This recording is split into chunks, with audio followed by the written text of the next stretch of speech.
no livro de Joel. Joel, capítulo 2, do versículo 28 até o versículo 30.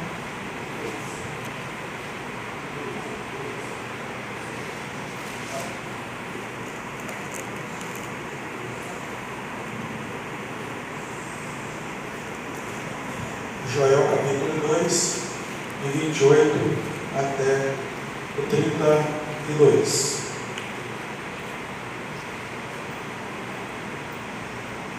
Vamos ler juntos? E há de ser que depois derramarei o meu Espírito sobre toda a carne, E vossos filhos e vossas filhas profetizarão, os vossos velhos terão sonhos, os vossos jovens terão visões. e também sobre os servos e sobre as servas, naquele dia derramarei o meu Espírito. Mostrarei prodígios no céu e na terra, sangue, fogo e coluna de fumaça. O sol se converterá em ervas e a lua em sangue, antes que venha o grande e terrível dia do Senhor. E há de ser que todo aquele que invocar o nome do Senhor será salvo, porque no monte Sião e em Jerusalém haverá livramento, assim como o Senhor tem dito, e nos restantes do Senhor chama. Amém. Amém, irmãos. Poder sentar. O pastor já orou antes, né? Aqui nessa palavra de Joel, nós temos uma sinalização clara que chegaria um dia em especial e que esse Espírito seria derramado sobre toda a carne. Esse Espírito viria em um dia e a partir de então iniciaria a sua obra, a sua função, digamos assim, né? Esse Espírito também foi pedido por Jesus em João 16, dos versículos de 8 a 11, né? Que viria um igual a ele, semelhante a ele, que convenceria o mundo do pecado, justiça e do juízo. E esse dia chega, narrado em Atos, capítulo 2, os versículos 1 e 2, na festa de Pentecoste. O grande problema é que o nosso cérebro humano, nós temos dificuldade com ordem, ordenação das coisas, e nós julgamos às vezes o segundo e o terceiro menor que o primeiro. Eu tinha separado algumas imagens. As imagens estão aí, gente? Lança. Pois é, lança a primeira imagem aqui, gente. Por favor. Pois é. Era para ser uma imagem. Mas tudo bem. Vai dar certo também. O primeiro aqui, vocês conhecem ele de algum lugar? Já viram alguma vez? De amarelo? Sim? Qual o nome dele? Por quê? Ele é o recordista mundial de velocidade. Certo? E o de lá? Israel, sabe? O nome dele é Tyson Gay. 13 centésimos de segundo mais lento que Bolt. E ninguém sabe quem é, porque ficou em segundo lugar. É o segundo colocado no mundo. 13 centésimos mais lento do que o de carro. Mas ninguém sabe quem é. Diego, lança outra imagem. Pode lançar como se fez agora, por favor. Anterior. Não foi? É esse aí. Quem é esse? Pelé? Pelé com 16 anos sendo convocado. O jogador mais jovem a ser convocado pela seleção brasileira. Todo mundo sabe quem é, né? E o outro, quem? Quem é esse? Sabe como sente? Sabe? Hã? Não, não é não. É o segundo mais jovem a ser convocado pela seleção brasileira. O nome dele é Edu. Quem sabe? Ninguém sabe. A última imagem, por favor, Diego. Olha que coisa bonita, parece até uma célula de uma cerveja. Vocês sabem quem é essa pessoa aí? Você vai saber. Que decepção. Esse é o vice-governador do estado do Rio de Janeiro, Tiago Pampolha. É o vice-governador do nosso estado. Uma figura importante, mas é vice, não é um governador. Nosso cérebro tem essa dificuldade em colocar as coisas na ordem, que às vezes de importância. Por isso que eu quero falar com os irmãos hoje sobre a obra do Espírito Santo, que nós chamamos de terceira pessoa da Trindade. E por ser terceira pessoa da Trindade, é o menos falado, o menos estudado e talvez até o mais desprezado da Trindade.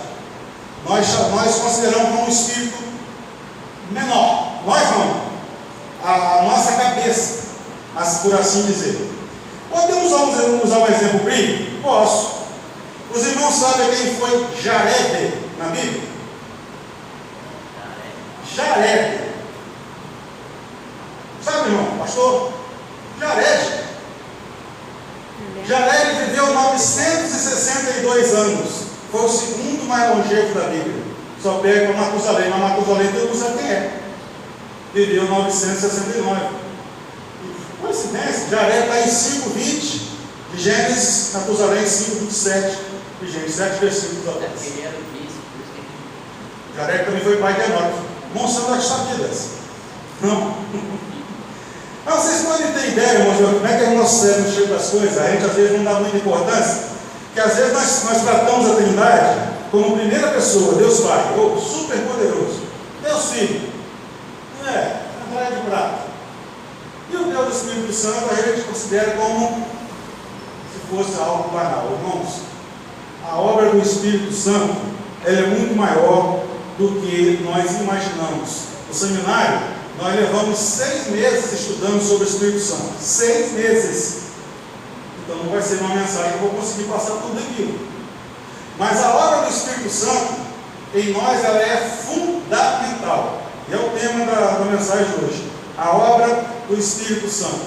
A importância do Espírito Santo na nossa vida. A importância do Espírito Santo na igreja.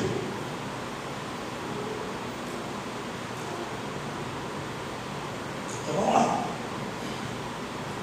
A primeira obra do Espírito Santo. O Espírito Santo dá poder. O Espírito Santo nos dá poder. E como é que é esse poder? É uma manifestação ocasional? De forma alguma. O nosso domínio sobre a natureza já é uma demonstração de poder do Espírito Santo. Nós não somos mais fortes, nós não enxergamos melhor, nós não ouvimos melhor, nós não somos mais rápidos, e mesmo assim, através da inteligência que Deus nos dá, o Espírito Santo consegue esse poder de domínio sobre todas as coisas. O ser humano domina sobre tudo, e isso é uma demonstração de poder. Outra demonstração de poder que o Espírito Santo nos dá é os dons espirituais. Ele capacita esses dons para melhor servirmos. E quanto melhor servimos, mais demonstramos o caráter de Deus através dos dons. Os dons espirituais são o contrário dos dons carnais, por exemplo. Uma pessoa que tem um dom, um talento, digamos assim, para cantar, ele procura cantar cada vez melhor para ganhar mais dinheiro, para ter mais fãs, mais seguidores. Mas quem canta para o Senhor, que é cheio do Espírito Santo, é o contrário. Ele se torna cada vez mais servo, ele canta, ele prega, ele faz toda a obra do Senhor com toda a humildade de coração, porque não é o agradecimento dele, é o agradecimento da obra. Ele faz isso por amor à obra. E quanto mais cheio do Espírito Santo, mais humilde é quem tem os dons espirituais. Não importa falar bem, não importa pregar bem, não importa cantar bem, não importa administrar bem. O que importa é ser cheio do Espírito Santo e fazer isso com toda a humildade. Então o Espírito Santo dá poder para discernir, para nós termos nossos dons para servir. Veja bem Jesus no deserto. Jesus foi levado ao deserto depois de quê? Depois de estar cheio do Espírito.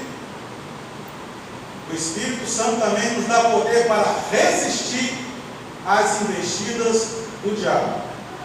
Quem tem o Espírito Santo, quem busca se encher do Espírito Santo, quem mais se aproxima aproxima de Deus, ele é bem mais difícil de cair nas astutas ciladas do diabo do que uma pessoa que vai se afastando, do que o que nós chamamos da brasa, que fica longe do fogareiro, fica longe do braseiro, não é? Então, aquele que se enche do Espírito Santo, que mais se aproxima de Deus, ele é tentado, ele vai ser fisgado, fustigado, né? Como o pastor que canta, ainda que pedras me alcancem, flechas me alcancem, mas mesmo assim, eu não desisto, eu não caio, não fico prostrado, né?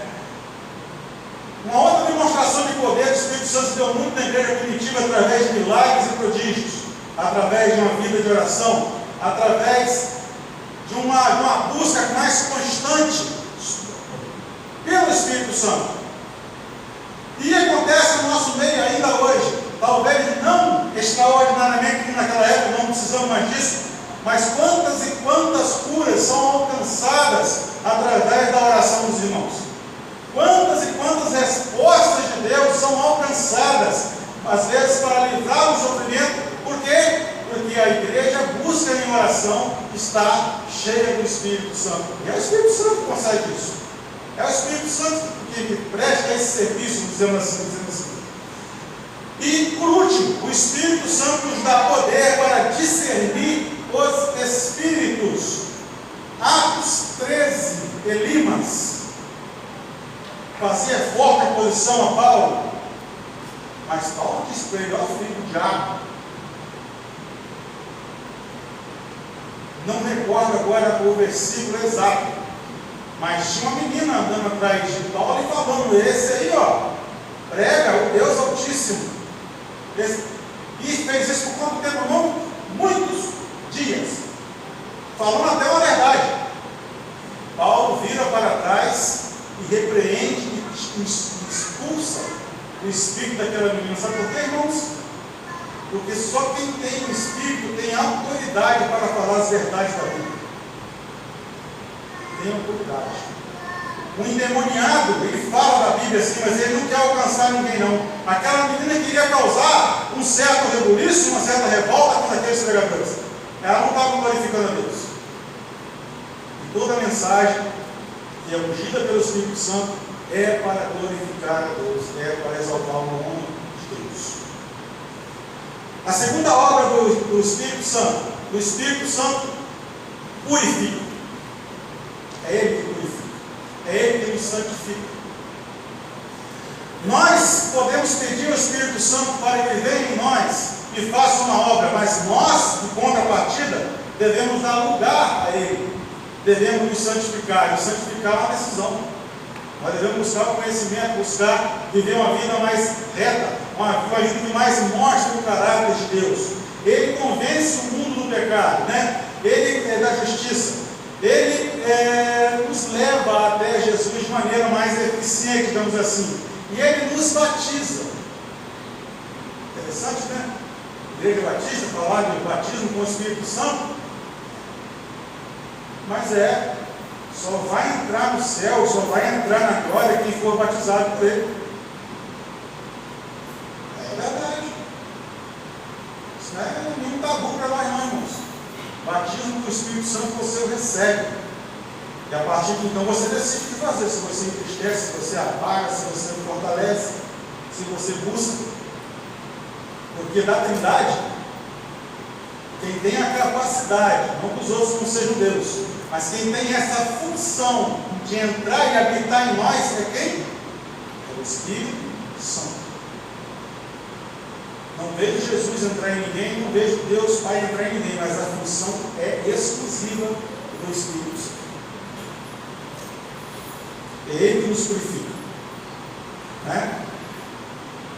E Ele nos purificando, Ele vai produzir em nós o que, irmãos? O chamado fruto do Espírito, a revelação do caráter de Deus: amor, paz, alegria, longanimidade, benignidade, mansidão, domínio próprio. Esqueci algum. Se você ama, se você vive, se você passa paz, se você é longânimo, se você é benigno, é bondoso, se você tem domínio próprio, você reflete o caráter de Deus. Então, quando eu canto, eu sou um espelho que reflito a imagem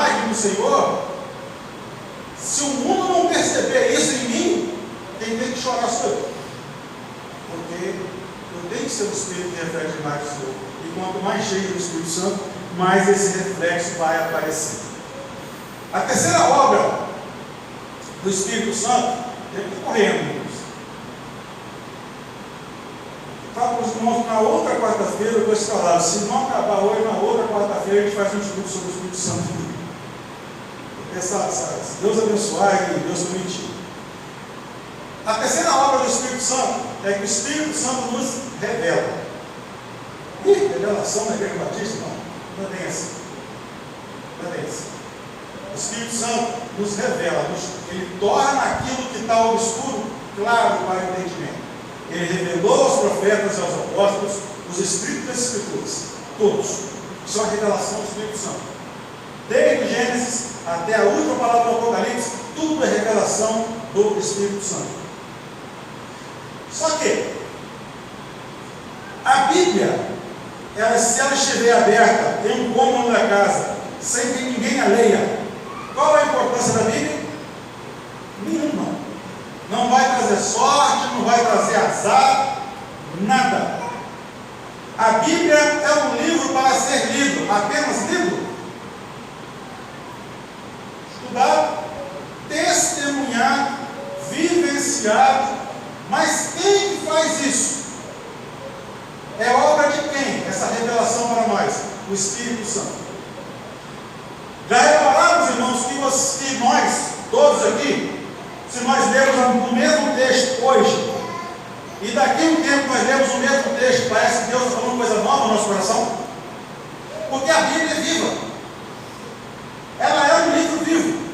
É o único livro que nós lemos e o autor está presente. É a Bíblia.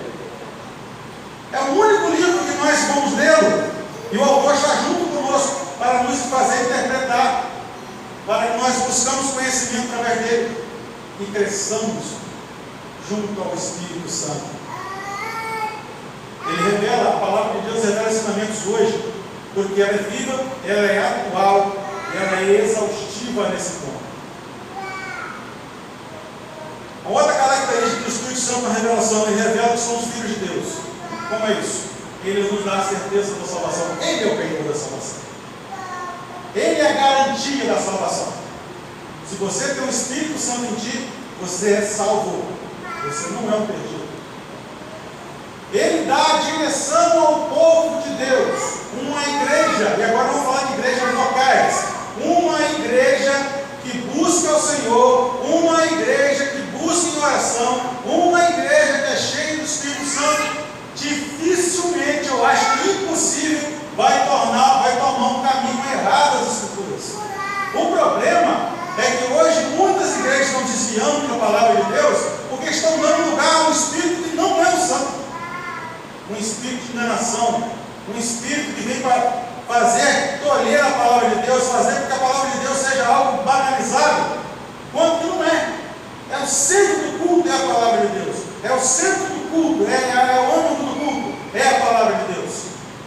Então, quando nós colocamos com muitas coisas do culto que torcem ou desnorteiam a igreja em relação à palavra de Deus, esse espírito não é o santo. E a igreja começa a tomar caminhos para um crescimento rápido, como se enchesse uma massa de fermento, e ficaria aquela coisa depois, vai crescendo, e ao invés de crescer em qualidade, em quantidade e qualidade, ela incha e não tem sabor nenhum, semelhantemente a uma igreja morna, nem quente e nem fria. Parece quente, parece fogo, mas é só um movimento. E movimento não é sinal de Deus, não é sinal do Espírito Santo. Pode ter movimento, mas tem que ser dentro da palavra de Deus. Qualquer ensinamento fora da palavra de Deus, se a gente vê por aí, a igreja está tomando um caminho que não é o caminho correto. Ele nos revela algo que é difícil para nós às vezes interpretar. Ele nos revela os desejos da carne. Gálatas capítulo 2, capítulo 5, versículo 16 em diante. Já reparou, irmãos?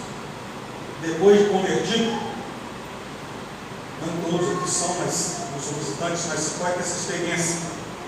Depois que você se converte, que você se torna morada do Espírito Santo, as coisas erradas que nós fazíamos, a gente passa a não fazer mais, não é isso? E às vezes, como nós somos pecadores, pode acontecer da gente estarmos com situação de pecado. Gente, como o Espírito Santo dá um sacode dentro da gente. Esse lugar não é para você. Isso que você está assistindo no celular não é para você. Isso que você está vendo não é para você ver. Isso que você está lendo não é para você ver.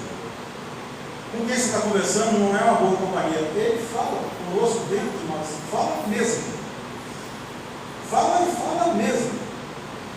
Agora, quando nós apagamos ele, nós extinguimos ele, nós entristecemos e começamos a pecar, começamos a fazer algo com prazer, dando lugar à nossa carne, é lógico que ele vai diminuir em nós. E aí? Quando a gente passa a ter prazer no pecado, irmãos, é hora de voltar, é hora de se arrepender, porque nós estamos dando lugar a um outro espírito que não é o Espírito. Ele revela para nós também a presença de Deus. Irmãos, quantas vezes, irmãos, os irmãos e eu já estivemos presentes aqui nessa igreja, mesmo entre outros também, e cantam um hino, e alguém traz uma mensagem, e às vezes até numa conversa, a gente sente a presença do Senhor. Isso é revelação do Espírito Santo. Você está no lugar e você sente realmente a presença de Deus naquele dia, naquela hora. É algo difícil de explicar, através do hino, através do culto, através de uma mensagem, através de uma oração dos irmãos. Quantas quartas-feiras eu estive aqui naquele culto de oração e eu sentia, puxa vida, aquilo que a irmã está pedindo é algo tão, ou irmão, tão sério, que a gente sente que Deus está agindo, Deus vai agir. A gente sente isso em nós. É Ele quem nos ensina, é Ele quem nos ilumina. Então essa é a terceira obra do Espírito Santo, ele nos revela. A quarta obra do Espírito Santo, ele purifica. No Pentecoste eram vários povos de várias nacionalidades e todos falavam em mesmo idioma, todo mundo entendia. Não sei se falavam nos 16 idiomas, mas todo mundo entendia, todo mundo entendia. Sinal de unidade. Uma igreja cheia do Espírito Santo, ela tem uma unidade, ela é unida. Igreja que tem facções, uma igreja que é cheia de contendas, que é cheia de discórdias, que é cheia de irmão de mal com irmão, é cheia desse tipo de coisa, está se afastando do caminho do Senhor. A igreja, ela tem prazer em ser unida. Como que essa igreja, composta por todo mundo aqui basicamente pobre, basicamente falando assim, como que ela constrói isso, como que ela tem esse dom, como que ela tem esse ar? Isso é resultado de união, isso é resultado de um pensamento comum. E é só o Espírito Santo que nos une, irmãos. Irmãos, todos nós aqui somos diferentes, cada um de uma família, cada um de um lugar, cada um veio de uma cultura diferente, cada um foi criado de um jeito diferente, mas é reparado que nós todos somos aqui unidos. E é um prazer enorme estar com os irmãos, embora eu sei que todo mundo aqui é diferente. Isso é obra do Espírito Santo, essa unidade, né? Porfia, discórdias, facções, discussões, isso é oposição ao Espírito Santo. Não é porque o irmão está dirigindo o culto aqui que eu não gosto do irmão, que eu não vou. Mesmo que essa pessoa não gosta do irmão, cara, tem coisa errada aí. Não é porque o pregador não é o estilo que eu gosto de prega que eu não vou ao culto, porque tem coisa errada, tem pregador, não é comigo. Então, essas coisas opõem ao Espírito Santo. Aqui está a obra do Espírito Santo, irmãos. O Espírito Santo sinaliza. Ele dá sinais. Ele dá sinais da presença do Senhor. Ele dá sinais conforme a resposta da nossa fé. Né? Ele pode ser entristecido, é um sinal. Quantas vezes a gente está numa situação que entristece o Espírito Santo. Nós todos somos pecadores, nós sabemos disso. Quantas vezes a gente entristece o Espírito Santo, né? Efésios 4:30. Ele dá sinais de um corpo contaminado, porque o templo do Espírito Santo é o nosso corpo. Ele faz morada em nós. Então, aquilo que a gente faz contra o nosso corpo, ele nos sinaliza que está errado. Ele dá sinais, ele se entristece conosco quando nós fazemos algo de errado no nosso corpo, né? Nosso corpo foi feito para glorificá-lo, não para ser vilipendiado. E também é possível ser cheio do Espírito Santo. Ao mesmo tempo que nós podemos extingui-lo, entristecê-lo, diminuí-lo, nós podemos ser cheios do Espírito Santo. E um corpo cheio do Espírito Santo também dá sinais. Conheci pessoas, irmãos, crentes, que tinham uma feição maravilhosa, caiu no pecado e a pessoa fica feia. Para não dizer pior, a pessoa acaba. O pecado deixa marcas. Deixa marcas. Você pode puxar na sua memória, lembrar daquelas pessoas crentes lá atrás que hoje estão afastadas. Olha como é que eles estão hoje. O pecado deixa marcas. O Espírito Santo sinaliza para nós. Para concluir, o tempo já foi embora, né? O que o Espírito Santo te revelou hoje? O que você sentiu hoje do Espírito Santo? O que ele te disse hoje? Porque uma das características do Espírito Santo, irmãos, é que ele fala. Ele é Espírito, mas ele fala conosco. Nós sentimos isso. O que ele te sinalizou hoje? Não perca tempo, querido, não perca tempo, querido, porque o amanhã, como diz o grande poeta inglês, o amanhã tende a cair no vão. Nós não sabemos se vai chegar ou não. Não perca tempo. Se o Espírito Santo falou com você, se o Espírito Santo sinalizou dentro de você, não perca tempo. Creia, aceite, e você terá a sua vida mudada. Mas mudada mesmo, 100%. Que o Senhor nos abençoe e nos guarde. Tive que correr um pouquinho pelo tempo, irmãos. Quarta-feira, semana que vem, a gente prepara-se.